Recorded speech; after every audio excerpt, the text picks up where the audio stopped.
Recording শুরু করি। Atomic structure এর বাংলা কি? পরমাণু গঠন স্যার। হ্যাঁ, পরমাণুর গঠন। পরমাণুর গঠন সম্পর্কে আমরা যখন এই চ্যাপ্টারটা পড়ছিলাম তখন আমরা আসলে পরমাণুর গঠন সম্পর্কে যা জানি একদিনেই আমাদের এই কনসেপ্টটা একদিনই ডেভেলপ হয়নি।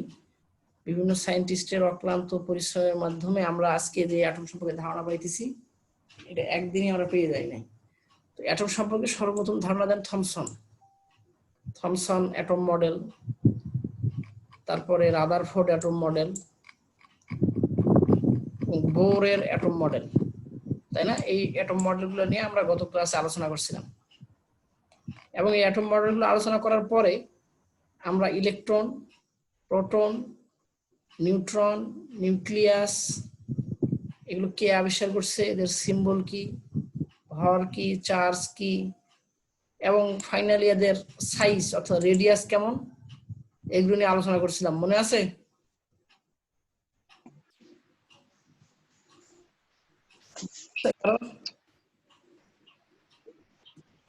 কারোরই মনে নাই? স্যার আছে স্যার। আচ্ছা, ওকে। আচ্ছা, এই টেবিলটা অনেক গুরুত্বপূর্ণ এবং এই টেবিল থেকে এমসিকিউ আসতে পারে। প্লাস এই টেবিলে একটা বিষয় আমি দেখাইছিলাম যে ইলেকট্রনের রেডিয়াস 10⁻⁻18 মিটার, তার মানে অনেক ছোট না? জি স্যার। Radius 10⁻15 metre. তো প্রোটন, ইলেকট্রন, নিউট্রন, নিউক্লিয়াস এগুলো সব কার ভিতরে থাকে? অ্যাটমের ভিতরে, পরমাণুর ভিতরে। তো এখানে নিউক্লিয়াসের সাইজ দেওয়া আছে, নিউট্রনের সাইজ দেওয়া আছে, প্রোটনের সাইজ দেওয়া আছে, ইলেকট্রনের সাইজ বা রেডিয়াস দেওয়া আছে। আমি আলোচনা করছিলাম যে একটা অ্যাটমে এই যে সাইজগুলো হলো সায়েন্টিস্টরা কিভাবে বের করে। আমরা জাস্ট একটা ম্যাথমেটিক্যাল ইকুয়েশন এবং এক্সপ্রেশনের মাধ্যমে আমরা কিন্তু হাইড্রোজেন অ্যাটমের রেডিয়াস বের করছিলাম গত ক্লাসে, মনে আছে? Radius of the hydrogen atom, মানে একটা হাইড্রোজেন অ্যাটমের ব্যাসার্ধ কেমন হবে এটা কি খালি চোখে দেখা সম্ভব? খালি চোখে দেখা সম্ভব না। এটা আমরা যে ম্যাথমেটিক্স জানি, আমরা যে কনসেপ্টগুলো জানি ফিজিক্সের, এগুলো দিয়েই আমরা হাইড্রোজেন অ্যাটমের রেডিয়াস বের করতে পারবো এবং গত ক্লাসে আমরা তাই করছিলাম। হাইড্রোজেন অ্যাটমের রেডিয়াস বা যে কোনো একটা অ্যাটমের রেডিয়াস কেমন হবে বা সাইজটা কেমন হবে বলুন তো? এখানে তো electron, proton, neutron, nucleus size দেওয়া আছে আর অ্যাটমের সাইজ আমরা বের করছিলাম, মনে আছে কারোর? 10⁻⁻ কত?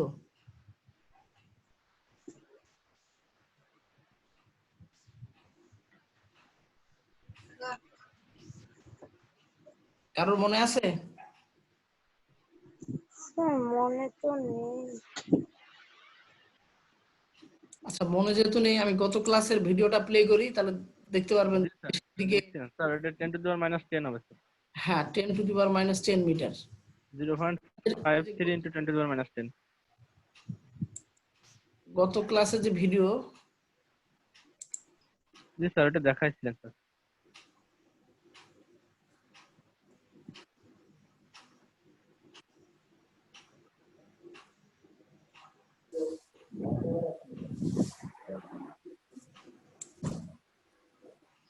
এই যে গত ক্লাসের ভিডিওতে দেখেন, এখানে আমি যে এখানে আমরা হাইড্রোজেন অ্যাটমের রেডিয়াস বের করছিলাম, তাই না? বা যে অ্যাটমের রেডিয়াস 10⁻10 মিটার রেঞ্জের, এবং সেই সাথে সাথে আমরা তো বের করছি হাইড্রোজেন অ্যাটমের ক্ষেত্রে অন্যান্য অ্যাটমের ব্যাসার্ধ কিভাবে বের করব এখানে বলা আছে। এই ভিডিও লেকচারটা গত কিছুই তো শুনতে পাইনি, কথা তো সব বেঁধে বেঁধে যাচ্ছে স্যার। আমার এখানে নেটওয়ার্কের প্রবলেম নাই, হয়তো আপনার এখানে প্রবলেম আছে। বাকিরা শুনতে পাচ্ছেন আমার কথা? জি স্যার, শোনা যাচ্ছে স্যার। হ্যাঁ, আমার এখানে নেটওয়ার্ক। জি স্যার, এবার ক্লিয়ার আছে স্যার। আচ্ছা, ওকে। আমি বলতেছিলাম গত ক্লাসে আমরা হাইড্রোজেন অ্যাটমের ব্যাসার্ধ কেমন হবে এটা ইকুয়েশন, আমাদের যে ফিজিক্সে আমাদের নলেজ আছে এগুলো দিয়ে আমরা বের করছিলাম এবং শুধু হাইড্রোজেন না, অন্যান্য আমরা ব্যাসার্ধ বের করতে পারবো। আমরা হাইড্রোজেন অ্যাটমের ব্যাসার্ধ বের করে এখানে দেখাইছিলাম। অন্যান্য অ্যাটমের ব্যাসার্ধ কিভাবে বের করতে পারবো জাস্ট এই ভিডিওটা দেখে নিন, তাহলে সবাই বুঝতে পারবেন। এখানে হাইড্রোজেন অ্যাটমের ব্যাসার্ধ বের করছি, পরীক্ষায় কিন্তু কার্বন অ্যাটম, নাইট্রোজেন অ্যাটম, অন্যান্য অ্যাটমের ব্যাসার্ধ কত হবে এটা কিন্তু আপনি চাইলে ইজিলি বের করতে পারবেন। স্যার আমার একটা প্রশ্ন আছে। বলেন। স্যার বলতেছি মিড টার্ম পরীক্ষার আগে আপনি যেরকম শর্ট কোশ্চেন গুলো দিয়ে দিছিলেন যে এইরকম পড়বে কি এমসিকিউ গুলো দিয়ে দিছিলেন, ফাইনালের আগে কি ওইরকম কিছু দিবেন না? আচ্ছা, এখন ফার্স্ট চ্যাপ্টারে যখন ক্লাস টেস্ট নিব, ফার্স্ট চ্যাপ্টারে ক্লাস টেস্ট নিলে আপনারা ফার্স্ট চ্যাপ্টারের এমসিকিউ কেমন হবে বুঝতে পারবেন আর কি। এখন সেকেন্ড, থার্ড আর ফোর্থ, স্যার এই চ্যাপ্টারটা নিয়ে তো খুব সমস্যা, মানে বুঝতেছি না যে কি পড়বো কিভাবে পড়বে। গত ক্লাসে বলে দিছিলেন কিভাবে পোস্ট করবে এমসিকিউ, শর্ট কোশ্চেন তো একটা বলে দিছিলেন, আরগুলো তো বলেন নাই, তাই জন্য বুঝতেছি না।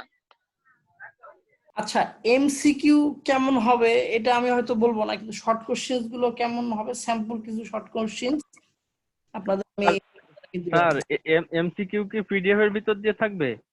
না, এমসিকিউ আর আমি মিড টার্মের জন্য যেভাবে দিয়ে দিয়েছিলাম, মানে ক্লাস টেস্টের কথা বলতেছেন? জি স্যার, ক্লাস টেস্টে এমসিকিউ পিডিএফ এর ভিতর দিয়ে থাকবে তো? না না না, মিড টার্ম এক্সাম কিভাবে দিয়েছিলেন ওই গুগল ফর্মের ভিতরে থাকবে। হ্যাঁ ঠিক আছে, মানে যেগুলো দিবেন আমাদের, যেগুলো পড়াচ্ছেন পিডিএফ, ওইগুলোর থেকে দিবেন না? হ্যাঁ হ্যাঁ হ্যাঁ, হ্যাঁ আমি ওইটা বলতেছি, তাহলে তো সমস্যা নাই, ওর ভিতর দিয়ে দিলে তো পারবো। যেই লেকচার শিট পড়াচ্ছি এর বাইরে কোনো কিছু থাকবে না, আচ্ছা এগুলোর ভিতর দিয়ে থাকবে। আচ্ছা যাই হোক, বাকি এই এই সেকেন্ড চ্যাপ্টারের হচ্ছে শর্ট কোশ্চেন গুলো একটু দিয়ে দিয়েন, কি কোনটা কোনটা পড়বো বুঝতেছি না তো। আচ্ছা এটা এখনই দিব না, সব কোশ্চেন গুলো চারটা চ্যাপ্টার একসাথে, আচ্ছা দেখি যদি সময় পাই তাহলে দিব। আচ্ছা আচ্ছা, তাহলে কিন্তু মিড টার্মের আগে যে ওই এমসিকিউ দিয়েছিলাম চ্যাপ্টার ওয়াইজ, ওগুলো হয়তো এখন আর দিব না আর কি, এখন শুধু চ্যাপ্টার ওয়াইজ শর্ট কোশ্চেন দিব আর কি।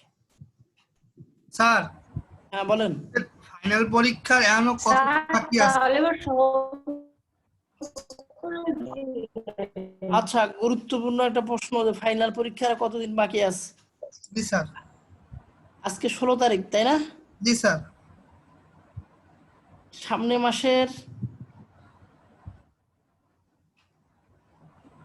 8-9 তারিখে সম্ভাবনা আছে আর কি, মোটামুটি এখনো ফাইনাল হয় নাই, কিন্তু মোটামুটি শিওর আর কি যে 8-9 তারিখ থেকে শুরু হবে। স্যার আরেকটা প্রশ্ন স্যার, আমাদের কি এই এই আপনার অনলাইনে এই গুগল ক্লাসরুমেই কি পরীক্ষাটা হবে নাকি ভার্সিটিতে পরীক্ষাটা হবে? এখন সেপ্টেম্বর মাসের প্রথম সপ্তাহে ইউনিভার্সিটিগুলো খোলার সম্ভাবনা আছে, আবার 100% আছে এরকমও না, এখন সম্ভাবনা আছে। সম্ভাবনা যদি থাকে আর ক্যাম্পাস যদি খোলেও, এখন যতটুকু আমি জানি, যেহেতু আমাদের এখন পর্যন্ত আমরা ফাইনাল এক্সামের জন্য যে ক্লাসগুলো নিয়েছি সব অনলাইন ভিত্তিক, জি স্যার। বা আমরা যে পড়তেছি ফাইনাল এক্সামের জন্য সেটা অনলাইন সিস্টেম, এই জন্য যদি ক্যাম্পাস খোলেও সেক্ষেত্রেও শিক্ষকদের মতামত হলে আমরা অনলাইনে এক্সাম নেব আর কি। ভালো লাগলো স্যার কথা শুনে। কারণ আমরা তো জাস্ট আর কয়েকদিন পরে আমাদের এক্সাম, আমাদের পড়ানোর স্টাইল এবং আপনারা যে পড়ছেন এটার স্টাইলটা মোটামুটি অনলাইন বেস আর কি, কিভাবে অনলাইনে। স্যার মানে আর কি নরমালের উপর নরমাল। আচ্ছা যাই হোক, এখন প্রথম কথা হলো সামনে মাসে 8, 9, 10 এই সময়গুলোতে পরীক্ষা শুরু হতে পারে। আর দ্বিতীয় কথা হলো পরীক্ষা যদি হয়ও সেটা অনলাইনে হওয়ার সম্ভাবনা বেশি। আচ্ছা আমি যেগুলো বললাম একেবারে 100% শিওর না, ঠিক আছে, 90% শিওর যে 8, 9, 10 এবং আপনাদের যদি ফাইনাল এক্সাম হয় সেটা অনলাইনেই হবে আর কি। আচ্ছা যাই হোক, এই হলো মোটামুটি। তাহলে আমাদের সামনে কিন্তু বেশি সময় নাই, 23 তারিখ আপনারা দিবেন হচ্ছে ক্লাস টেস্ট, আমরা হয়তো আর 2টা ক্লাস পাবো। 23 তারিখে আমি চেষ্টা করব ক্লাস টেস্টের পরে আধা ঘন্টা বা 1 ঘন্টা একটা ক্লাস নিয়ে ওই দিন একটা চ্যাপ্টার আগায় রাখলাম, 30 তারিখে আমাদের ওই চ্যাপ্টারটা শেষ হবে, তৃতীয় চ্যাপ্টার। আর আরেকদিন আমরা একটা ক্লাস করে জাস্ট 4টা চ্যাপ্টার, মানে পরের চ্যাপ্টারগুলো হয়তো শর্ট হবে আর কি, এই চ্যাপ্টারটা যেরকম এর থেকে হয়তো ছোট হতে পারে পরের চ্যাপ্টারগুলো। যাই হোক আমাদের সিলেবাসটা ভালো করেই শেষ হবে ইনশাআল্লাহ। তো আজকে আমরা এই চ্যাপ্টারটা শেষ করব। হ্যাঁ, চ্যাপ্টারটা আর অর্ধেকেরও কম আছে, সমস্যা নেই। আমরা গত ক্লাসে তাহলে পড়ছিলাম যে হাইড্রোজেন অ্যাটমের ব্যাসার্ধ কিভাবে বের করে। আচ্ছা যাই হোক, এখানে আমি হেডলাইনটা আরেকবার বলি। রেডিয়াস অফ হাইড্রোজেন অ্যাটম, অর্থাৎ হাইড্রোজেন অ্যাটমের ব্যাসার্ধ বের করছিলাম। এই ব্যাসার্ধ বের করতে গিয়ে আমরা একটা ফান্ডামেন্টাল ইকুয়েশন ডিরাইভ করছি, অর্থাৎ এই ইকুয়েশন দিয়ে শুধু হাইড্রোজেন অ্যাটম না, অন্যান্য যে কোনো অ্যাটমের ব্যাসার্ধ বের করা যাবে। কিভাবে? যদি কক্ষপথ, হাইড্রোজেন অ্যাটমের কক্ষপথ কয়টা? একটা স্যার। হ্যাঁ, এখন যদি কোনো অ্যাটমের কক্ষপথ 3টা হয়, যদি কোনো অ্যাটমের কক্ষপথ 2টা হয়, 3টা যদি হয়, তাহলে ওই পদার্থের ব্যাসার্ধ কত হবে? তাহলে n = 3 লিখতে হবে। তো কার্বন, নাইট্রোজেন বা যে কোনো পদার্থ আমাদের দেখতে হবে কক্ষপথ কয়টা। কক্ষপথ ঠিক যতটা, যদি 3টা হয় তাহলে n এর এই জায়গায় 3 বসাইতে হবে। হাইড্রোজেনের আমরা জানি কক্ষপথ একটা, ওই জন্য n এর এই জায়গায় কি বসাইছিলাম? n এর জায়গায় কিন্তু 1 বসাইছিলাম। 1 বসাই ক্যালকুলেশন করে হাইড্রোজেন অ্যাটমের রেডিয়াস পেয়ে গেছি। ঠিক তেমনি কোনো পদার্থের মানে কোনো পরমাণুর কক্ষপথ যদি 3টা থাকে, তাহলে n এর জায়গায় 3 বসাই ক্যালকুলেশন করলে আমরা ওই পরমাণুর ব্যাসার্ধটা পেয়ে যাব। কথা বুঝতে পারছি? জি স্যার। আচ্ছা, ওকে। আজকে আমরা শুরু করব একবারই মৌলিক বা বেসিক বিষয়, যেগুলো অলরেডি আপনার নাম শুনছেন। জাস্ট এগুলোর ভিতরগত বিষয়টা আমি বলার চেষ্টা করব। আচ্ছা, এক্স রে সবাই নাম শুনছেন তাই না? জি স্যার। এটা 1895 সালে W.K. রনজেন্ট আবিষ্কার করেন। এখন আমরা ছোটবেলায় যখন করতাম, ম্যাথ করতাম যে পিতার বয়স এত, পুত্রের বয়স এত, 10 বছর পরে পিতার বয়স এত, পুত্রের বয়স কত হবে, এবার ম্যাথ করতাম না আমরা? জি স্যার। ম্যাথ করার সময় আমরা ধরে নিতাম যে ধরি পুত্রের বয়স এক্স, মানে অজানা যেটা, ওটা আমরা এক্স ধরতাম না? জি স্যার। হ্যাঁ, এক্স রে এখন নামকরণ করা হয় ওই রকম যে এক্স রে যখন আবিষ্কার করা হয় তখন ওই রে বা ওই রশ্মি সম্পর্কে সায়েন্টিফিক ওরকম ধারণা ছিল না, বা আননোন, ওই রশ্মিটা যেই রকম নেচার প্রদর্শন করতো এটা অজানা ছিল। এই জন্য এটাকে বলা হতো এক্স রে বা রনজেন রে। যে আবিষ্কার করছে তার নাম অনুসারে রনজেন রেও বলা হতো। যাই হোক, এক্স রেটা কি? এক্স রে হলো যখন ফাস্ট মুভিং ইলেকট্রন, এখানে তীর চিহ্ন দ্বারা কি বোঝাচ্ছি যে এই যে কয়েলের মতো, এটা হচ্ছে ইলেকট্রন গান, অর্থাৎ এখানে ইলেকট্রন তৈরি হয়, সার্কিটের মাধ্যমে ইলেকট্রিক্যালি ইলেকট্রন তৈরি করা যায়। তো এরকম ইলেকট্রন যখন তৈরি হবে, আর ইলেকট্রন যেখানে তৈরি হচ্ছে সেটা নেগেটিভ, আর এই পাশে হলো পজিটিভ। তাহলে ইলেকট্রন যেহেতু নেগেটিভ, এই পাশে ছুটে আসবে। আর এখানে টাংস্টেনের একটা পদার্থ বা ধাতব পদার্থ রাখা হয়। এই ইলেকট্রন গুলো যখন এসে এই ধাতব পদার্থে আঘাত করে, তখন এই ধাতব পদার্থ থেকে এক ধরনের রশ্মি বের হয়। এই রশ্মিগুলো বলা হচ্ছে এক্স রে। আচ্ছা, এটা একেবারে পুরো কিভাবে এক্স রে তৈরি হয় সেটা দেখালাম। তাহলে আমরা এক্স রে যদি বলি হোয়াট ইজ এক্স রে, তাহলে কি বলতে পারবো? যে ফাস্ট মুভিং ইলেকট্রন বা দ্রুত গতি সম্পন্ন ইলেকট্রন যদি কোনো মেটালে আঘাত করে এবং ওই মেটাল থেকে যে অজানা ধরনের রশ্মি বের হয়, সেই রশ্মিটাকে আমরা বলবো এক্স রে। এক্স এর সঙ্গে এখানে দেওয়া আছে, if very fast moving electrons hit a metal, যদি দ্রুত গতি সম্পন্ন electrons hit a metal, metal আঘাত করে, then rays with highly penetrating power, মানে এক ধরনের রে যেগুলো অনেক ভেদন ক্ষমতা সম্পন্ন, হাইলি অনেক পেনিট্রেটিং পাওয়ার মানে ভেদন ক্ষমতা সম্পন্ন, but unknown nature are produced. তাহলে কি হলো? ভেরি ফাস্ট মুভিং ইলেকট্রন যদি মেটালে হিট করে, সেই মেটাল থেকে উচ্চ ভেদন ক্ষমতা সম্পন্ন এবং অজানা নেচারের কিছু রশ্মি তৈরি হয়। এই রশ্মিগুলোকে বলা হয় এক্স রেস অথবা রনজেন রেস। কথা বুঝা গেছে? জাস্ট ফিগারের মাধ্যমে, এখানে বর্ণনার মাধ্যমে দেওয়া আছে কিভাবে তৈরি হয় সেটা। মূল কথাটা বোঝা গেছে যে ভেরি ফাস্ট মুভিং ইলেকট্রন যদি টাংস্টেন বা অন্য কোনো মেটাল, স্পেসিফিক সব মেটাল না, সব ধাতব পদার্থে না, কিছু ধাতব পদার্থে যদি এরকম পতিত হয়, তাহলে এখান থেকে এক্স রে বের হয়। এই কথাটা ক্লিয়ার সবাই? জি স্যার। আচ্ছা, এখন এই যে এক্স রে প্রডিউস হলো, এর প্রপার্টিস কি আর বৈশিষ্ট্যগুলো কি? 1 নম্বর বৈশিষ্ট্য হলো, আচ্ছা একটা জিনিস মনে রাখবেন যে এক্স রে এক ধরনের আলো। এক্স রে কি? এক ধরনের আলো। হ্যাঁ আলো, কিন্তু এই ভেদন ক্ষমতা বেশি। আমরা যে সূর্যের আলো পাই, এটা হয়তো আমাদের দেখা যাচ্ছে ঘরের গ্লাস ভেদ করে আমাদের ঘরে চলে আসে, তাই না? এক্স জি রে স্যার। ক্ষমতা আরো বেশি, কিন্তু এক্স রে এগুলো হলো এক ধরনের আলো। তাহলে আলোর যে বৈশিষ্ট্যগুলো আছে এক্স রেরও ওই বৈশিষ্ট্যগুলো আছে মোটামুটি। 1 নম্বর কি, x ray travel in straight line, আলো সরল পথে চলে, তাহলে এক্স রেও সরল পথে চলে। একটু আগে বললাম X rays have high penetrating power, মানে কি উচ্চ ভেদন ক্ষমতা সম্পন্ন এক্স রে, তাই না? কারণ আমরা জানি সবাই এক্স রে ব্যবহার সম্পর্কে যেহেতু জানি, আমরা সবাই জানি যে এক্স রে উচ্চ ভেদন ক্ষমতা সম্পন্ন, তাই না? জি স্যার। আর আমি একটু আগে বললাম এক্স রে মানে আলো, আর যত আলো আছে সব হলো ইলেকট্রোম্যাগনেটিক ওয়েভ। তাহলে এক্স রেজ আর ইলেকট্রোম্যাগনেটিক ওয়েভ। আর আলো যেহেতু ওয়েভ, তাহলে তরঙ্গ দৈর্ঘ্য থাকবে বা wavelength. X ray wavelength হলো 10⁻⁻10 মিটার, মনে থাকবে? জি sir. X-ray effect on photographic plate, আমরা জানি যে ফটোগ্রাফিক প্লেট মানে আমরা যখন আমাদের হাত বা পা ভেঙে গেলে এক্স রে করি না আমরা, ওই এক্স রে বা এক্স রে রশ্মি ফটোগ্রাফিক প্লেটের উপর প্রভাব আছে বলে আমরা কিন্তু ছবিগুলো তুলতে পারি। যাই হোক, X rays have effect on photographic plate, photographic প্লেটে আর ইফেক্ট আছে। আবার এক্স রেজ আর ইলেকট্রিক্যালি নিউট্রাল, মানে এক্স রে কোনো পজিটিভ বা নেগেটিভ চার্জ যুক্ত না, এই জন্য এগুলো আমরা ব্যবহার করতে পারি। শরীরে যদি পজিটিভ বা নেগেটিভ চার্জ যুক্ত কোনো কিছু ব্যবহার করি তাহলে কিন্তু শরীরে ক্ষতি হবে। তো যেহেতু এক্স রে পজিটিভও না নেগেটিভও না, তাহলে মানে ইলেকট্রিক্যালি নিউট্রাল। আর X ray travel at the speed of light in a vacuum, ভ্যাকুয়ামের ভিতরে এক্স রে আলোর গতিতে মুভ করতে পারে।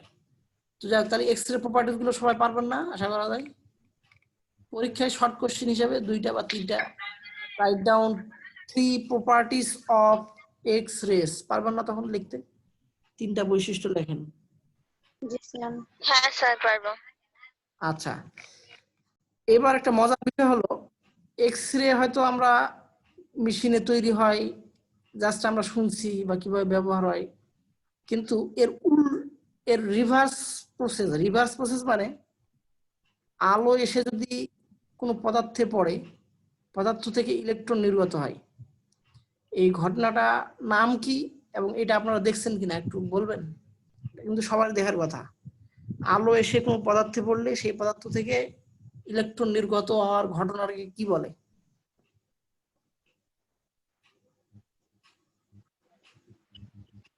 আচ্ছা আমি আরেকটু সহজ করে দেই। সোলার প্যানেল দেখছেন? সোলার প্যানেল মানে যেটা সূর্যের মাধ্যমে চার্জ হয়। জি স্যার। আচ্ছা কি হয় ওখানে কি হয় যে সূর্যের আলোটা এসে ওই সোলার প্লেটের। সোলার প্যানেল মানে একদম ওখানে কঠিন পদার্থ আছে, এটার উল্টো ঘটনা, মানে ইলেকট্রন এসে যখন কঠিন পদার্থে পড়লো, কঠিন পদার্থ থেকে আলো বের হয়েছিল, এবার আলো এসে যদি কঠিন পদার্থে পড়ে এখান থেকে ইলেকট্রন নির্গত হয়। সোলারে সূর্যের আলো এসে যখন ওই পদার্থের উপর পড়ে সোলার প্যানেলের উপরে, এই প্যানেল থেকে তখন ইলেকট্রন নির্গত হয়, আর ওই ইলেকট্রন সার্কিটের ভিতর দিয়ে যখন যায় তখন ব্যাটারি চার্জিত হয়। আচ্ছা এই ঘটনাটাকে বৈজ্ঞানিক ভাষায় কি বলা হয় মনে আছে কারোর?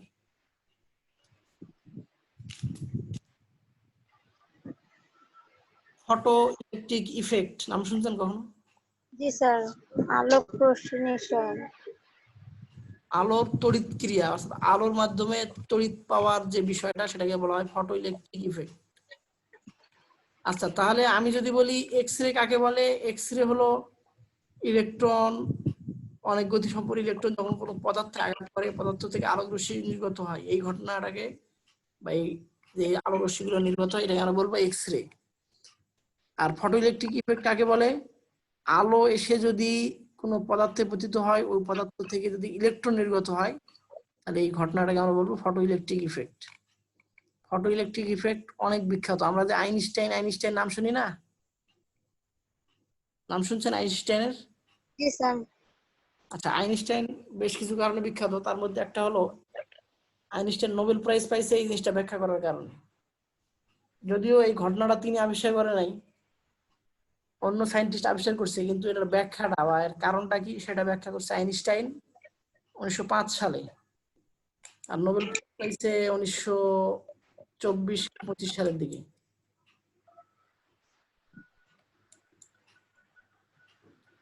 আইনস্টাইন কত সালে নোবেল প্রাইজ পাইছে দেখি।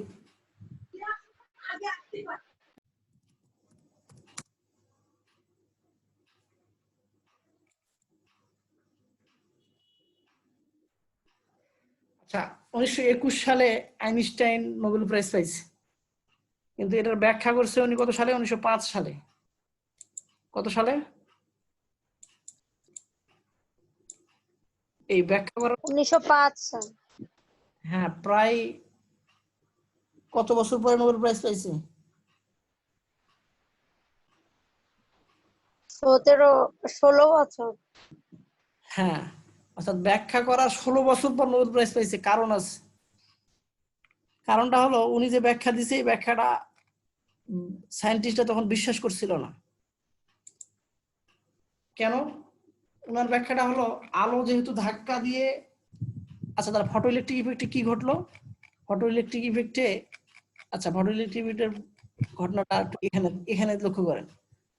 ফটো ইলেকট্রিক ইফেক্ট এই যে ওয়েভ দ্বারা আলো বোঝানো হয়েছে। ওকে, আলো এসে এই কক্ষপথের ইলেকট্রনকে আঘাত করে, আঘাত করে ইলেকট্রনকে কক্ষপথ থেকে বের করে দেয়। ওকে, জি স্যার। ফটো ইলেকট্রিক ইফেক্ট মানে কি? আগে বুঝলাম যে আলো এসে যখন পদার্থে পড়ে, এই পদার্থ থেকে ইলেকট্রন বের হওয়ার ঘটনাটাকে আমরা বলি ফটো ইলেকট্রিক ইফেক্ট। আর এটার রিভার্স বা উল্টো ফেনোমেনন। রিভার্স ফেনোমেনন মানে কি? উল্টো ঘটনা। উল্টা ঘটনা মানে ইলেকট্রনগুলো যদি কোন পদার্থে এসে পড়ে, তখন আলো আলোক রশ্মি বের হয়। এই ঘটনাটাকে আমরা কি বলবো? X ray production. তাহলে এক্স রে প্রোডাকশন আর ফটো ইলেকট্রিক ইফেক্ট এরা পরস্পরের কি বিপরীত ঘটনা না? জি স্যার। হ্যাঁ, এটা কিন্তু এক্সামে আসতে পারে যে what is the reverse phenomenon of X ray production, মানে এক্স রে প্রোডাকশন বা এক্স রে তৈরির রিভার্স বা উল্টা ঘটনাটা কি? এক্স রে তৈরির উল্টা ঘটনাটা হলো ফটো ইলেকট্রিক ইফেক্ট। মনে থাকবে সবার? জি স্যার।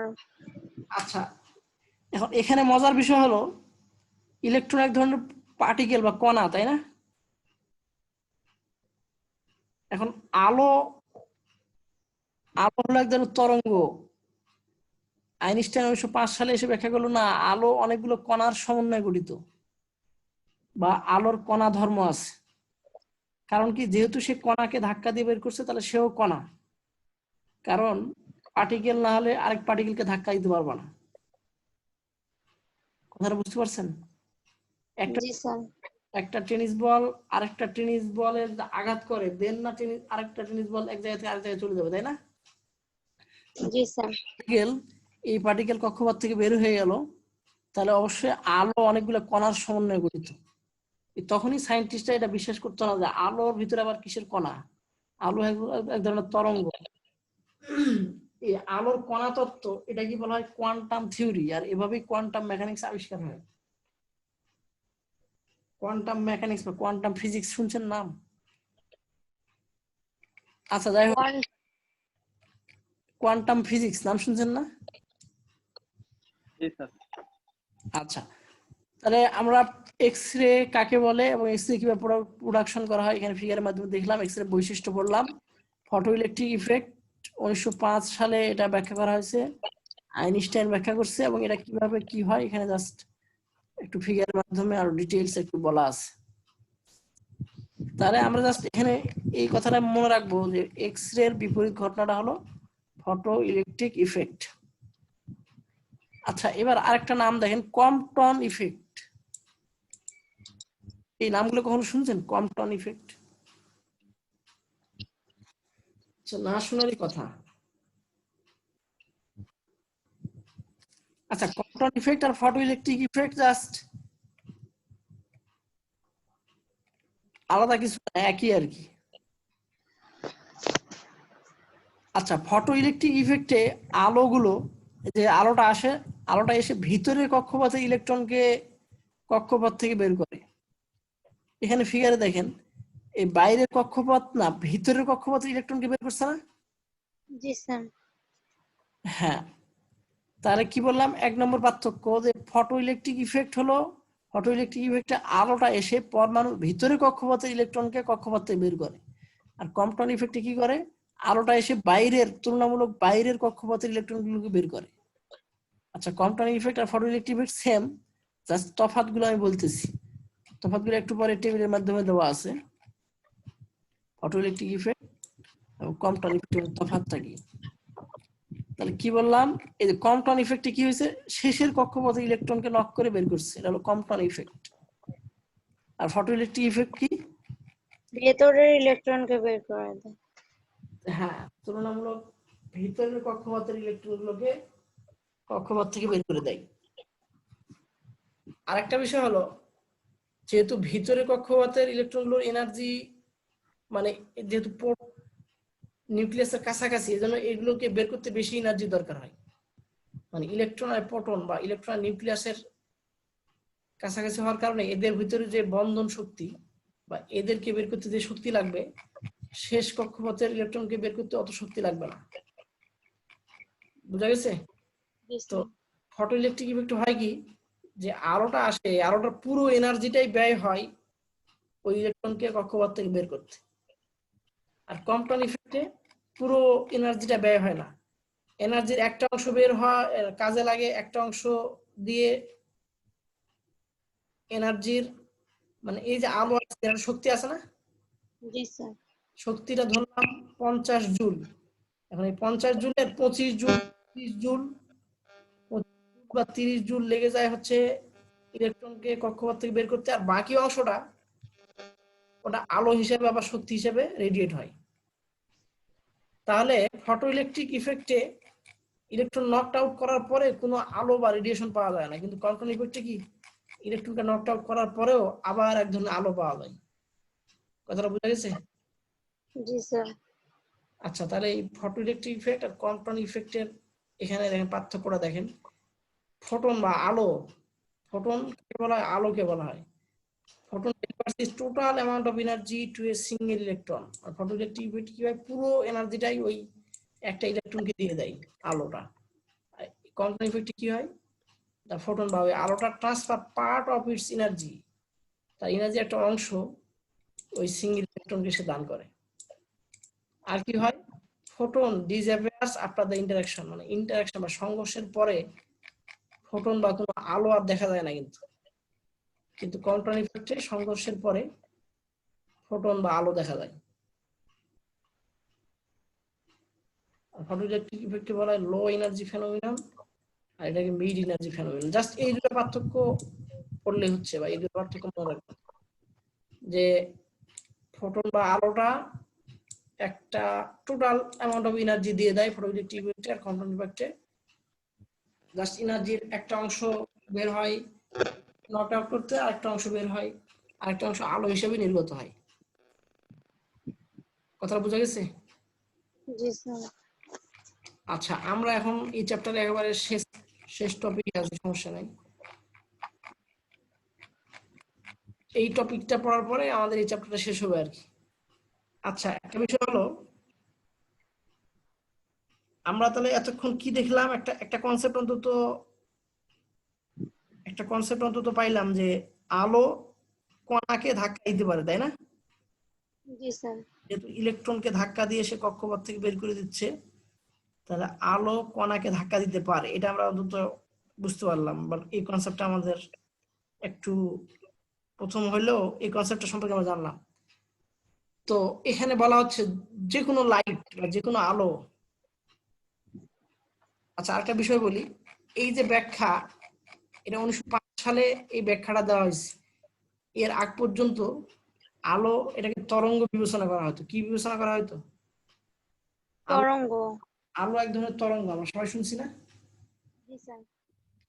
আচ্ছা, এখন 1905 সালে পরে বা কোয়ান্টাম ফিজিক্স আবিষ্কার হওয়ার পরে আলো এক ধরনের কণার সমন্বয়ে গঠিত। এটা হচ্ছে, অর্থাৎ আলোর দুই ধরনের বৈশিষ্ট্য আছে, কণা বৈশিষ্ট্য আবার ওয়েভ বৈশিষ্ট্য, বা ডুয়েল নেচার অফ লাইট। নাম শুনছেন কখনো? আলোর দ্বৈত নীতি নাম শুনছেন? এই টপিকসটা শুনছেন কখনো? না স্যার। আচ্ছা ওকে, সমস্যা নেই। তাহলে ফাইনালি এখন আমরা বলবো ফোটন কাকে বলে। ফোটন হলো যে কোনো ধরনের রেডিয়েশন বা যে কোনো ধরনের আলো অসংখ্য ছোট ছোট কোয়ান্টা বা পার্টিকেলের সমন্বয়ে গঠিত। এই ছোট ছোট কোয়ান্টার প্যাকেট গুলোকে বা এই ছোট ছোট কোয়ান্টা গুলোকে বলা হয় ফোটন। কথাটা মনে থাকবে, কি বললাম, যে কোনো আলো বা যে কোনো রেডিয়েশন, যে কোনো আলো বা যে কোনো রেডিয়েশন অসংখ্য ক্ষুদ্র ক্ষুদ্র infinite number of radiation quantum. আচ্ছা এই লাইনটা পড়েন, energy or radiation, light or any radiation is the sum of infinite number of radiation quantum. Light আলো or অথবা any radiation যে কোনো বিকিরণ, আলো বা যে কোনো বিকিরণ is the sum of infinite number of radiation quantum. তাহলে যে কোনো আলো বা রেডিয়েশন, ইনফিনাইট মানে অসংখ্য, ইনফিনাইট নাম্বার মানে অসংখ্য নাম্বার অফ কোয়ান্টাম এর সমন্বয় বা অসংখ্য ছোট ছোট কোয়ান্টা বা কণার সমন্বয়ে গঠিত। তাহলে কি বললাম, যে কোনো আলো অসংখ্য ক্ষুদ্র ক্ষুদ্র কণার সমন্বয়ে গঠিত। এই কণাগুলোকে আমরা কি বলবো? ফোটন। মনে থাকবে? What is photon? তাহলে জাস্ট এই কথাটা লিখলে হচ্ছে, light or any radiation is the some of infinite number of radiation quantum. This particle বা কোয়ান্টাম ইজ কল্ড ফোটন।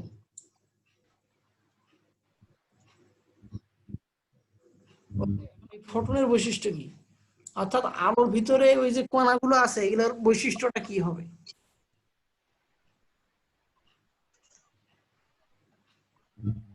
আলোর ভিতরে যেহেতু কণাগুলো, তাহলে ওই কণাগুলো অবশ্যই আলোর বেগে চলে। অর্থাৎ vacuum photon travels with the speed of light. ওই আলোর ভিতরে যে কণাগুলোর কথা বলতেছি এগুলো আলোর বেগে চলে ইন ভ্যাকুয়াম বা ভ্যাকুয়ামের ক্ষেত্রে বা স্বাভাবিক ক্ষেত্রে।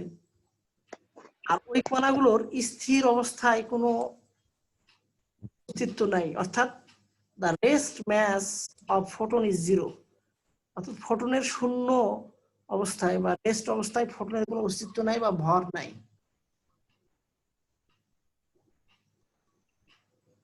আচ্ছা এভরি ফোটন মানে প্রত্যেকটা ফোটনের একটা নির্দিষ্ট এনার্জি এবং নির্দিষ্ট একটা ভরবেগ আছে। এনার্জির মানটা হবে ইকুয়াল এইচ নিউ, আর ভরবেগের মানটা হবে পি ইকুয়াল এইচ ভাগ ল্যামডা। এখন এইচ মানে কি? প্লাঙ্কস কনস্ট্যান্ট, নাম শুনছেন? জি স্যার। আর এই নিউ মানে হলো ফ্রিকোয়েন্সি বা কম্পাঙ্ক। নিউ মানে কম্পাঙ্ক বা ফ্রিকোয়েন্সি। কম্পাঙ্ক বা ফ্রিকোয়েন্সি। আর ই মানে বোঝানো হয়েছে শক্তি বা এনার্জি। তাহলে একটা ফোটনের শক্তি কি হবে? Planck's constant into frequency. Planck's কনস্ট্যান্টের সাথে ওই ফোটনের যদি কম্পাঙ্ক আমরা গুণ দিই তাহলে ওই ফোটনের শক্তি আমরা পেয়ে যাব। আর একটা ফোটনের যদি ভরবেগ বের করতে চাই তাহলে কি করতে হবে? প্লাঙ্কস কনস্ট্যান্ট দিয়ে ওই ফোটনের তরঙ্গ দৈর্ঘ্য দ্বারা ভাগ দিতে হবে। আর ফোটন যেহেতু কণা এক ধরনের, তাহলে সে অবশ্যই আরেক কণাকে ধাক্কা দিতে পারবে। তো ফোটন ক্যান কোলাইড মানে ধাক্কা দেওয়া with the particles of matter. পদার্থের কণাগুলোকে ফোটন ধাক্কা দিতে পারে। আচ্ছা এই মোটামুটি ফোটনের বৈশিষ্ট্য। এই ফোটনের বৈশিষ্ট্যের ভিতরে আমরা দুইটা সূত্র পাইলাম। একটা হলো ফোটনের এনার্জি বের করার সূত্র এইটা, আর ফোটনের ভরবেগ বের করার সূত্র এইটা। এই দুইটা সূত্রের কাজে লাগে এখানে একটা ম্যাথ আছে, দেখুন তো ম্যাথটা সলভ করতে পারেন কিনা বা কি দেওয়া আছে এখানে।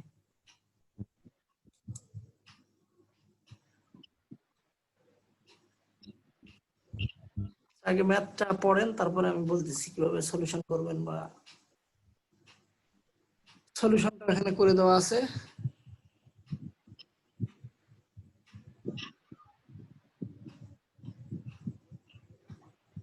আচ্ছা এখানে কি বলছে? ফাইন্ড দা ফ্রিকোয়েন্সি মানে কম্পাঙ্ক, তাই না? জি স্যার।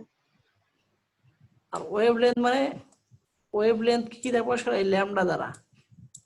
এই যে ল্যামডা দেখছেন না? জি স্যার। এই ল্যামডা দ্বারা ওয়েভলেন্থ বোঝানো। আর এই যে ফ্রিকোয়েন্সি মানে new. Find the frequency and wavelength of a 100 mega electron volt photon. তার মানে 100 mega electron volt হলো শক্তি।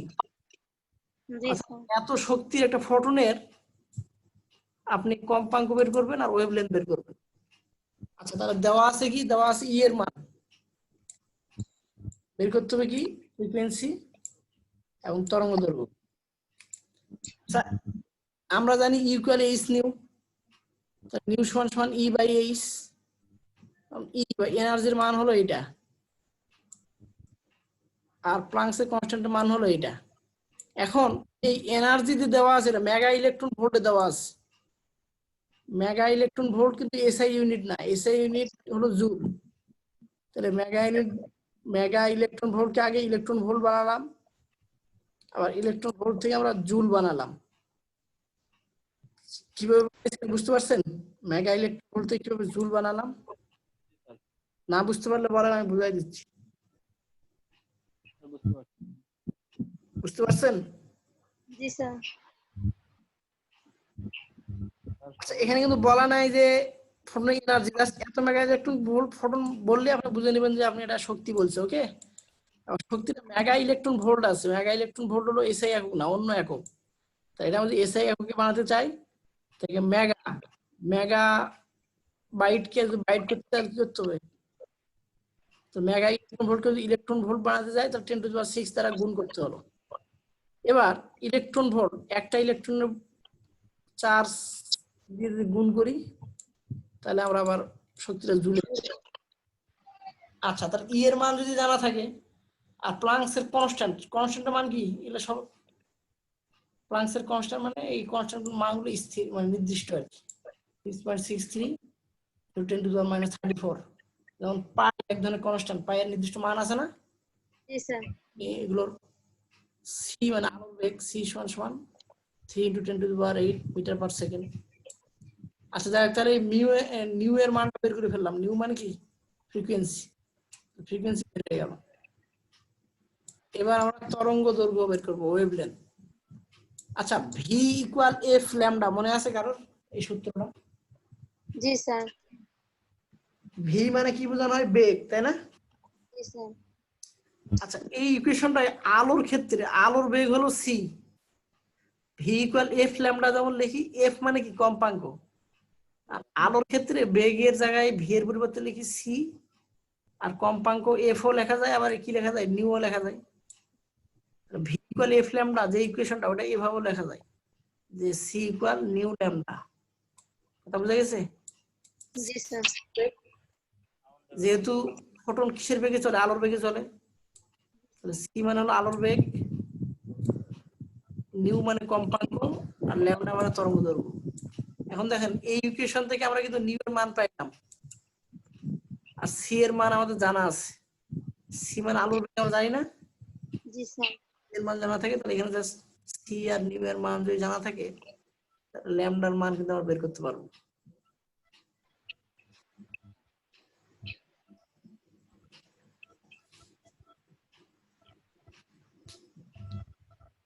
আচ্ছা, এখন এই চ্যাপ্টার শেষ। এই শেষের এই প্রবলেমটা সলভ করতে পারবেন আপনারা? দেখেন তো কি করতে হবে এখানে।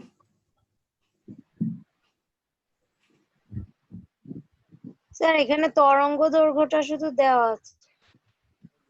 আপনাকে ই এর মান বের করতে হবে, কাইনেটিক এনার্জি বা শক্তির মান। জি স্যার। তরঙ্গ দৈর্ঘ্য দেওয়া আছে, ল্যামডা দেওয়া আছে।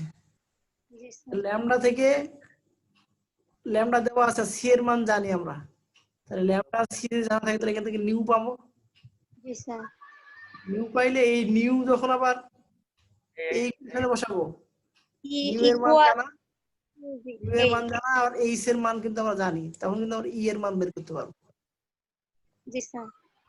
অর্থাৎ এই ম্যাথের যা করছি, জাস্ট এই ম্যাথে উল্টা দিক থেকে শুরু করতে হবে, এই দিক থেকে শুরু করে উপরে যেতে হবে। হ্যাঁ। তো আমাদের এই চ্যাপ্টার শেষ। তাহলে আমাদের দুইটা চ্যাপ্টার শেষ হলো, জাস্ট আমরা ফার্স্ট চ্যাপ্টারের উপরে ক্লাস টেস্ট দেবো আর কি। আর ক্লাস টেস্টের দিন যদি আমাদের সময় থাকে বা আপনারা যদি চান যে আজকে ক্লাস করবেন আরো একটু ক্লাস করবো, তাহলে আমি নতুন চ্যাপ্টার শুরু করতে পারি।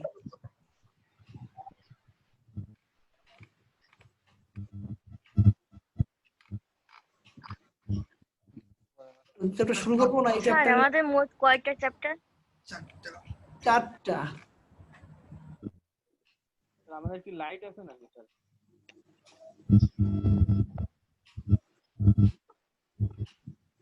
হ্যাঁ, কার কোনো প্রশ্ন আছে? আমরা কি এই চ্যাপ্টারটাই রিভিউ করবো না নতুন চ্যাপ্টার স্যার শুরু করবো? এই চ্যাপ্টারটার পিডিএফ কি আজকে দিয়ে দিবেন না স্যার? না, দিয়ে দিয়েছি অলরেডি। স্যার আমি তো এখনো পাইলাম না, আমার তো মেসেজও আসতেছে না ইমেলে। ইমেল আপনি গুগল ক্লাসরুমে যে চেক করবেন, এই যে গুগল ক্লাসরুম, ঠিক আছে? জি স্যার। এই গুগল ক্লাসরুমে দেখেন এই যে গত ক্লাসের অ্যাটেন্ডেন্স, গত ক্লাসের ভিডিও, তার নিচেই দেখেন এই যে দ্বিতীয় চ্যাপ্টারের পিডিএফ। স্যার আজকে অ্যাটেন্ডেন্স নেবেন না? হ্যাঁ অবশ্যই নেব, অ্যাটেন্ডেন্স নেব পরে, কিন্তু এখন মানে আমি ক্লাস কন্টিনিউ করব না থার্ড চ্যাপ্টারটা শুরু করব নাকি না এই পর্যন্ত থাকবে? স্যার ক্লাস কন্টিনিউ করেন। আচ্ছা, তাহলে এই চ্যাপ্টারটাই রিভিউ করব না তৃতীয় চ্যাপ্টার শুরু করব? তৃতীয় চ্যাপ্টার শুরু করেন। আচ্ছা ওকে। তাহলে আমরা আগুয়ে যাওয়া না, সামনে পরীক্ষা তো খুব কাছাকাছি। টাইম হ্যাঁ, পাবো না বেশি। আবার স্যার 22-23 তারিখে তো আপনার পরীক্ষা আছে একটা। হ্যাঁ, সামনের সপ্তাহে আমাদের ক্লাস পাবো না, সামনের সপ্তাহে পরীক্ষা, পরীক্ষার পরে। আচ্ছা, পরীক্ষা বলছিল যে 8টার দিকে, তাই না? জি স্যার 8টার দিক বলেছিলেন। আচ্ছা সবাই ফ্রি থাকে ওই টাইমে। আচ্ছা 8টা থেকে 9টা মোটামুটি এক্সাম হবে। হ্যাঁ, মানে স্যার 8টা থেকে শুরু হবে, 8টা থেকে 8টা 20 এটা হবে এমসিকিউ, আর 2টা ম্যাথ করার জন্য সাবমিট করা সহ 25 মিনিট সময় পাবেন। অর্থাৎ এক্সাম হবে 45 মিনিটের। ক্লিয়ার? মানে এমসিকিউ হবে 20 মিনিটের 10 মার্কসের, আর এই 2টা ম্যাথ ওটা সলভ করে সাবমিট করার জন্য 25 মিনিট সময়। অর্থাৎ মোটামুটি আমাদের 9টার ভিতরে, আমরা 9টা 15 থেকে একটু 10টা পর্যন্ত ক্লাস করব সামনে 23 তারিখে, ঠিক আছে?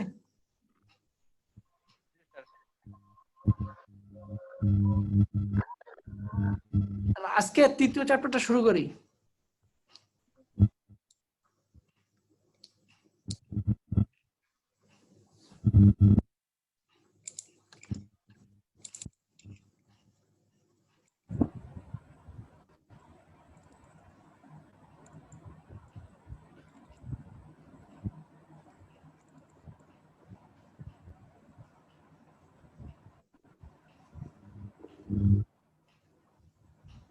আচ্ছা, তৃতীয় চ্যাপ্টারের নাম হলো নিউক্লিয়ার ফিজিক্স।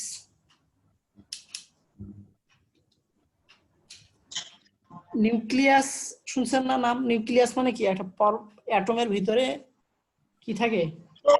নিউট্রন একসাথে থাকে। প্রোটন নিউট্রন মিলে পরমাণুর যে কেন্দ্রে যে বিষয়টা, সেটা হলো নিউক্লিয়াস। ওকে, মানে নিউক্লিয়ার ফিজিক্স মানে নিউক্লিয়াস সম্পর্কিত আলোচনা। আচ্ছা, এখন নিউক্লিয়াস সম্পর্কিত আলোচনা কেন আমরা জানবো? কারণ নিউক্লিয়াস সম্পর্কে জানা বা এই যে ফিজিক্সের টার্মগুলো সম্পর্কে জানা আমাদের জন্য, যারা আমরা সায়েন্সে লেখাপড়া করি, সে যেই ইঞ্জিনিয়ারিং হোক না কেন বা সায়েন্সের যে কোনো বিষয় পড়ুক না কেন, সায়েন্সের এই বেসিক কনসেপ্টগুলো সবার থাকতে হবে। যে অ্যাটম দেখতে কেমন, অ্যাটমের ভিতরে কি থাকে, কারণটা কি, কারণটা আমি আর একটু ডিটেইলস বলি। আচ্ছা, আপনারা কি জানেন বাংলাদেশের সরকার তো বিভিন্ন প্রজেক্টে টাকা ব্যয় করে, তাই না? মানে যেমন পদ্মা ব্রিজ নির্মাণে কত হাজার কোটি টাকা খরচ হইতেছে, কারো আইডিয়া আছে? না, এই সম্পর্কে আমাদের তো আইডিয়া নাই। আপনার নাই, অনেকের আছে। পদ্মা ব্রিজ তৈরি করতে কেমন খরচ হয়? অল্প না অনেক বেশি? বেশি স্যার, তাও কত হাজার কোটি টাকা হতে পারে? ওরে বাবা। আচ্ছা, 40-50 হাজার কোটি টাকা, কত মোটামুটি আনুমানিক, বা ধরলাম 50,000 কোটি টাকা। ওকে, আচ্ছা বাজেটে তো আরো বেশি। আচ্ছা, এগুলোকে বলা হয় মেগা প্রজেক্ট। অর্থাৎ একটা দেশের সরকার দেশের উন্নয়নের জন্য এরকম বিভিন্ন প্রজেক্ট বা বিভিন্ন ডেভেলপমেন্টের কাজ করে। এখন স্টিল বাংলাদেশে এরকম একটা কাজ হইতেছে যেটার বাজেট হলো 1,20,000 কোটি টাকা, 1,20,000 কোটি টাকা। কোটি টাকা। বলেন তো সেটার নাম কি? অর্থাৎ বাংলাদেশ সরকার সবচেয়ে বেশি, আগে বলেন বাংলাদেশের ইতিহাসে জিনিস তৈরি করতে যত টাকা খরচ হয়েছে এই জিনিসটা তৈরি করতে, এর আগে এত টাকা কোনো কিছুতে খরচ হয় নাই।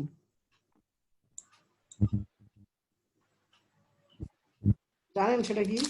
এটা কি পদ্মা সেতু? রূপপুর পারমাণবিক বিদ্যুৎ কেন্দ্র স্যার। হ্যাঁ, রূপপুর পারমাণবিক বিদ্যুৎ কেন্দ্র। পদ্মা সেতু তো বললাম 50,000 কোটি টাকা, আর রূপপুর পারমাণবিক বিদ্যুৎ কেন্দ্র বানাতে খরচ হবে এখনই 1,20,000 কোটি টাকা ছাড়াই গেছে খরচ। স্যার সেটা দুর্নীতির কারণে। আমরা বাস করি তো দুর্নীতির দেশে, তারপর এটা তো সহ্য হয়ে গেছে আমাদের। পদ্মা সেতু তো মানে দুর্নীতির কেস যদি ধরি তাহলে, আচ্ছা ধরলাম পদ্মা সেতু তৈরি করতে খরচ হচ্ছে 50,000 কোটি টাকা, 20,000 কোটি টাকা দুর্নীতি। তারপর আপনাকে বুঝতে হবে যে পদ্মা সেতু বানানোর তো ডবল খরচ হইলো Rooppur nuclear power plant. Nuclear power plant মানে এই যে নিউক্লিয়ার পাওয়ার প্ল্যান্ট সম্পর্কে জানতে হলে নিউক্লিয়ার ফিজিক্স জানতে হবে। যদি না জানেন নিউক্লিয়ার ফিজিক্স তাহলে ওই ওখানকার যে সাধারণ লোকজন জানে যে এখানে কিছু একটা বানানো হইতেছে, তো ওরকম আপনাদেরও যদি নিউক্লিয়ার ফিজিক্স সম্পর্কে ধারণা না থাকে তা আপনি বলবেন কিছু একটা বানানো হচ্ছে যেই কারণে সরকার এত টাকা খরচ করতেছে। আচ্ছা যাক, নিউক্লিয়ার ফিজিক্স সম্পর্কে প্রাথমিক কনসেপ্ট গুলো পাওয়ার পরে এই চ্যাপ্টারে আমরা নিউক্লিয়ার রিঅ্যাক্টর, এই নিউক্লিয়ার রিঅ্যাক্টর বা নিউক্লিয়ার রিঅ্যাক্টরই ওখানে বানানো হচ্ছে। আর নিউক্লিয়ার রিঅ্যাক্টর বানানোর কি কাজ? নিউক্লিয়ার রিঅ্যাক্টর দিয়ে আমরা ইলেকট্রিসিটি প্রডিউস করতে পারবো। কি প্রডিউস করব? ইলেকট্রিসিটি। বিদ্যুৎ প্রডিউস করব। আমরা যে বিদ্যুৎ পাই, কাপ্তাই পানি বিদ্যুৎ, ভেড়ামারা তাপ বিদ্যুৎ কেন্দ্র, এরকম পানির মাধ্যমে, তাপ বিদ্যুৎ কেন্দ্রের মাধ্যমে, এবং ধলা বা এরকম সমুদ্রের উপকূলে সোলার প্যানেলের মাধ্যমে বা উইন্ড ফ্যানের মাধ্যমে, বিভিন্ন মাধ্যমে বিদ্যুৎ পাইতে পারি। আমরা যে বিদ্যুৎগুলো পাই এগুলো হয় কাপ্তাই পানি বিদ্যুৎ কেন্দ্রের মাধ্যমে বা বিভিন্ন তাপ বিদ্যুৎ কেন্দ্রের মাধ্যমে। তো নিউক্লিয়ার পাওয়ার প্ল্যান্ট অর্থাৎ নিউক্লিয়ার রিঅ্যাকশন ঘটাইলে সেখান থেকে অনেক আমরা তাপ পাবো, সেই তাপকে কাজে লাগিয়ে আমরা ইলেকট্রিসিটি প্রডিউস করতে পারি। আর এই রিঅ্যাক্টর বা এই তাপ ম্যানেজমেন্ট বা এই রিঅ্যাকশন ঘটানোর জন্য যে এনভায়রনমেন্ট দরকার এগুলোই ম্যানেজ করতেই এত খরচ হয়। নিউক্লিয়ার পাওয়ার প্ল্যান্ট মানে কিছুই না, নিউক্লিয়ার বম নাম শুনছেন? অ্যাটম বম বা হিরোশিমা নাগাসাকিতে যে জি স্যার। পারমাণবিক বম, তো এরকম পারমাণবিক যে মৌলগুলো আছে ওখানে রেডিয়েশন, ওখানে বিক্রিয়া ঘটাইলে অনেক তাপ উৎপন্ন হয়। এই তাপটাকে কাজে লাগিয়ে বিদ্যুৎ তৈরি করা হয়। এখন এই তাপটাকে কাজে লাগানো, এই যে রিয়াকশন বা এই বম বাস্টিং কে কন্ট্রোল করা, এগুলো হচ্ছে, এগুলোর কারণে এত বেশি খরচ এবং এটা যথেষ্ট রিস্ক আর কি। ওকে, আচ্ছা সেই বিষয়ে আমরা পরে যখন নিউক্লিয়ার পাওয়ার প্ল্যান্ট নিয়ে আলোচনা করবো তখন জানতে পারবো। আচ্ছা আমি 2-3 মিনিট স্যার পরে, আপনি কি চ্যাপ্টার চেঞ্জ করে দিছেন? হ্যাঁ চ্যাপ্টার 3 পড়াইতেছি। চ্যাপ্টার 3 না চ্যাপ্টার কি চেঞ্জ করে দিছেন? চেঞ্জ করে দিছেন মানে প্রথম দিন যেগুলো দিছিলেন হিট এন্ড থার্মোডাইনামিক্স, তারপরে ল অফ গ্যাসেস, এইগুলো চ্যাপ্টার চেঞ্জ হয়েছে আর কি। আচ্ছা আমি 2 মিনিট পরে শুরু করতেছি, এখানে আজান হচ্ছে তো, আমি 2 মিনিট পরে শুরু করতেছি, আমি 2-3 মিনিট পরে।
আচ্ছা, সবাইকে ধন্যবাদ। আপনাদের গুগল ক্লাসরুমে আমি আজকের যে ক্লাসের অ্যাটেন্ডেন্স এটা দিয়ে দিয়েছি।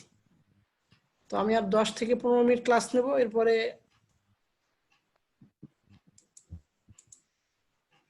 ইনশাআল্লাহ একবারে পরীক্ষার স্যার দিন। এই ক্লাসের পিডিএফটা কি আজকে দিয়ে দিবেন? আচ্ছা, এই চ্যাপ্টারটা একটু বড় করা আছে আর কি, অনেক বড়। তো আমি কমায়ে আপনাদের এখানে সব কিছু যদি পড়াই তাহলে অনেক বেশি হয়ে যাবে। একটু কমায়ে আপনাদেরকে দিব, তো এই জন্য জাস্ট একটু এডিট করতে সময় লাগবে। দেখি কালকে। স্যার পরীক্ষার জন্য এত বড় করে আছেন স্যার চ্যাপ্টার? হ্যাঁ, এখানে থার্ড চ্যাপ্টার 12 পেজ। তো এই 12 পেজ পড়তে গেলে বা অনেক সময় লাগবে, আমি কিছু কমাই স্যার দেবো। বলতেছি স্যার তবে এক্সামটা একটু সহজ নিন স্যার, গতবার কিন্তু অনেক কঠিন করে দিয়েছিলেন।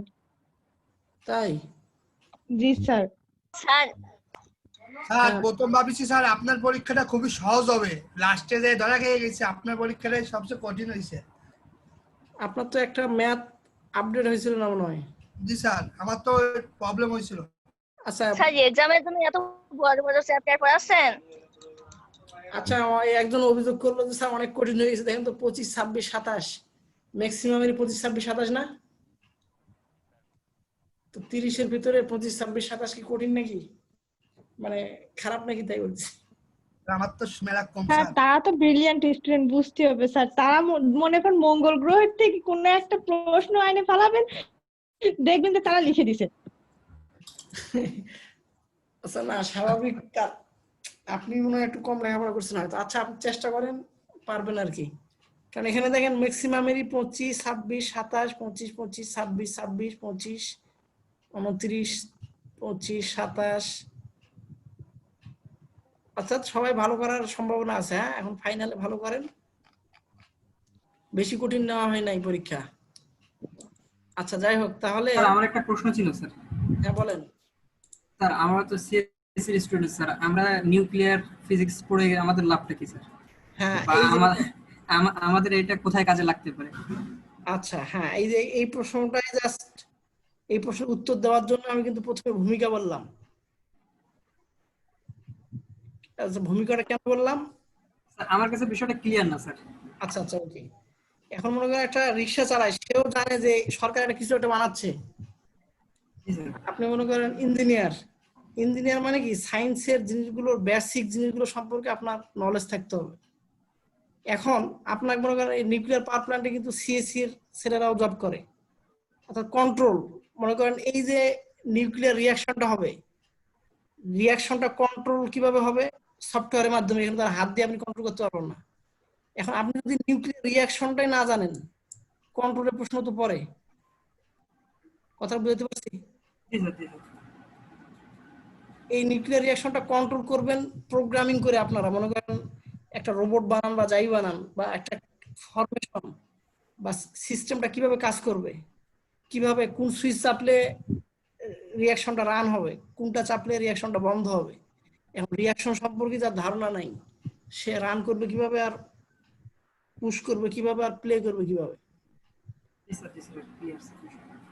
আচ্ছা, তার মানে সায়েন্সের একেবারে বেসিক জিনিসগুলো সম্পর্কে সবার ধারণা থাকতে হবে, মানে যারা সায়েন্সের লেখাপড়া করে বিশেষ করে। কারণ ওই জায়গায় তো আর ডাক্তাররা যায় কাজ করবে না, হ্যাঁ স্যার। ওখানে আপনাদের ইঞ্জিনিয়াররাই কাজ করবে, তাই না? এখন ইঞ্জিনের যত মেকানিজম কোনোটা কি ফিজিক্সের বাইরে? না স্যার, কোনোটাই বাইরে না। হ্যাঁ, তাহলে ইঞ্জিন নিয়ে যেহেতু লেখাপড়া করবেন, তাহলে ইঞ্জিনের ফিজিক্সটা কি, সেই ফিজিক্স আপনাকে জানতে হবে।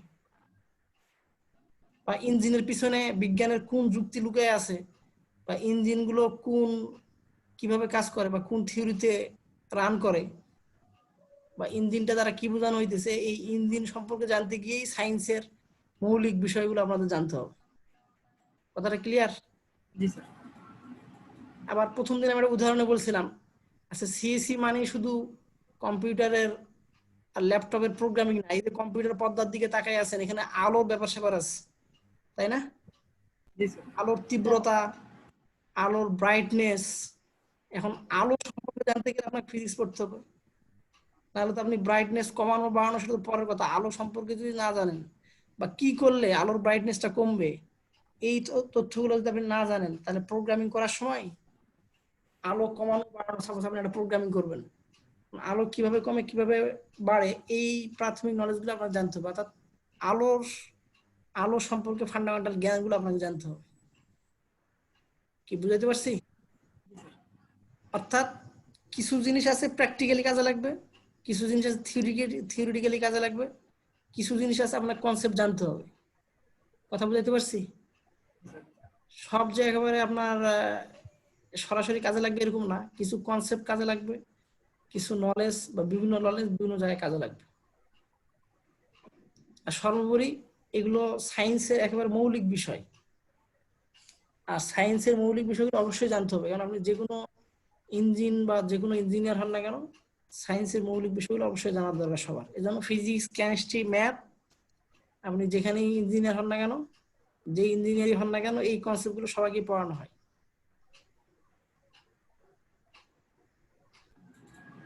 মোটামুটি জি স্যার। আচ্ছা, ওকে। তাহলে একটা পদার্থ সম্পর্কে, তাহলে অ্যাটমিক নাম্বার, আমরা পরমাণুর গঠন কেন পড়তেছি? পরমাণুর গঠন এই জন্য পড়তেছি যে পরমাণুর ভিতর নিউক্লিয়াস থাকে, আর এই নিউক্লিয়াস গুলোর ভিতরে রিয়াকশনটা ঘটে, আর এই রিয়াকশন গুলোকে কন্ট্রোল করতে হবে, এবং এই রিয়াকশনের মাধ্যমে অনেক তাপ উৎপন্ন হয়। তো যাই হোক, একটা অ্যাটমের ভিতরে যে যৌগ একটা প্রোটন থাকে সেই নাম্বারটাকে বলা হয় প্রোটন নাম্বার বা অ্যাটমিক নাম্বার।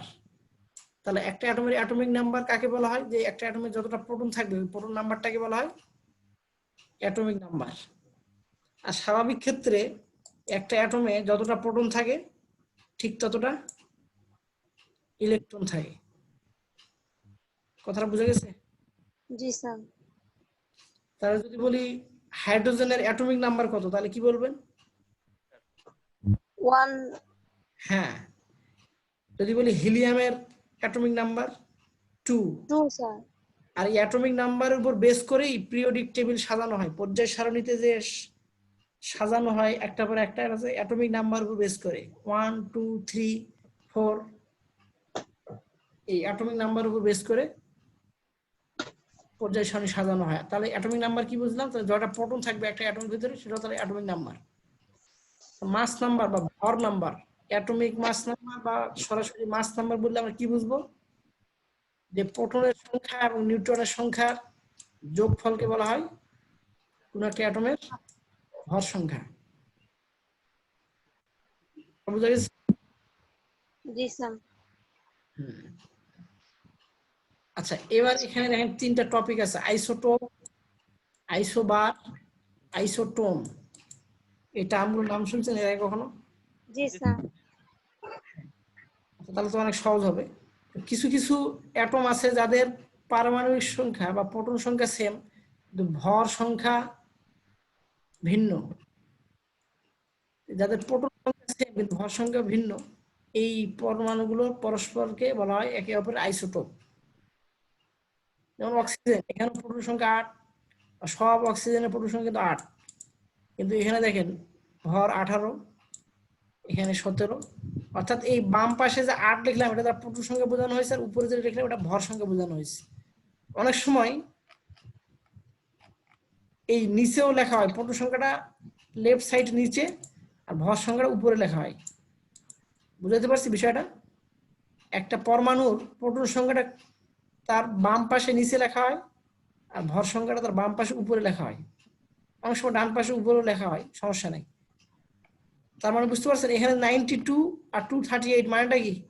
92 হলো তার প্রোটন সংখ্যা বা পারমাণবিক সংখ্যা, আর 238 হলো তার ভর সংখ্যা। কি বুঝতে পারছেন? জি স্যার।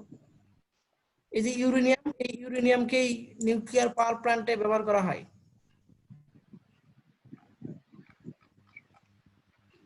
আচ্ছা, তাহলে কি বললাম? আইসোটোপ কাকে বলে? যেসব অ্যাটমের প্রোটন সংখ্যা সেম কিন্তু ভর সংখ্যা ভিন্ন, এই পরমাণুগুলোকে একে অপরের আইসোটোপ বলা হয়।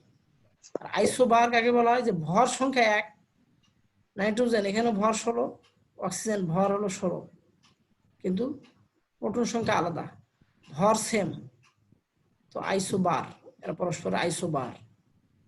আর আইসোটোন এর হলো পরস্পর নিউট্রন সংখ্যা সমান। সালফারের প্রোটন সংখ্যা হলো 16। এখন 36 থেকে 16 বাদ দিলে কত থাকে? 10 স্যার।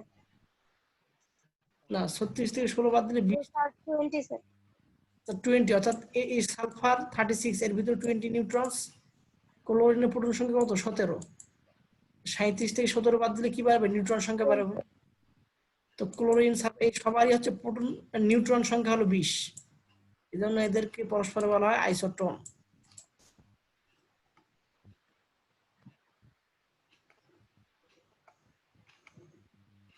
আচ্ছা, তাহলে এই টার্মগুলো জাস্ট এখানে আপনারা দেখলে বুঝতে পারবেন। আমরা সামনের ক্লাসে রেডিও অ্যাক্টিভিটি, এই রেডিও অ্যাক্টিভিটি বা তেজস্ক্রিয়তা এর ফলেই এই অ্যাটমের নিউক্লিয়াসের ভিতরে যে রিয়াকশন, আস্তে আস্তে আমরা রেডিও অ্যাক্টিভিটিটা জানবো, তেজস্ক্রিয়তা, তারপরে রিয়াকশন, দেন আমরা নিউক্লিয়ার রিঅ্যাক্টর বা নিউক্লিয়ার পাওয়ার প্ল্যান্টে কি হয় এটা নিয়ে আলোচনা করবো এই চ্যাপ্টারে। তো ঠিক আছে, আজকে এই পর্যন্তই। আমরা সামনের ক্লাসে ক্লাস টেস্ট দেওয়ার পরে আমরা অল্প একটু আলোচনা করব, বা দেখি সামনের ক্লাসে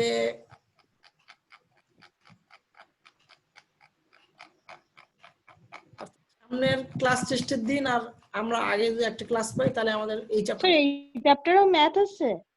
হ্যাঁ, ম্যাথ আছে। আচ্ছা ঠিক আছে, তাহলে সবাইকে ধন্যবাদ, আজকে এই পর্যন্তই। জি স্যার, আল্লাহ হাফেজ। আল্লাহ হাফেজ। আপনারা অ্যাটেন্ডেন্স শিটে সবাই সাবমিট করেন নেম আইডি লিখে। স্যার। আসসালাম। জি স্যার। ওয়ালাইকুম আসসালাম।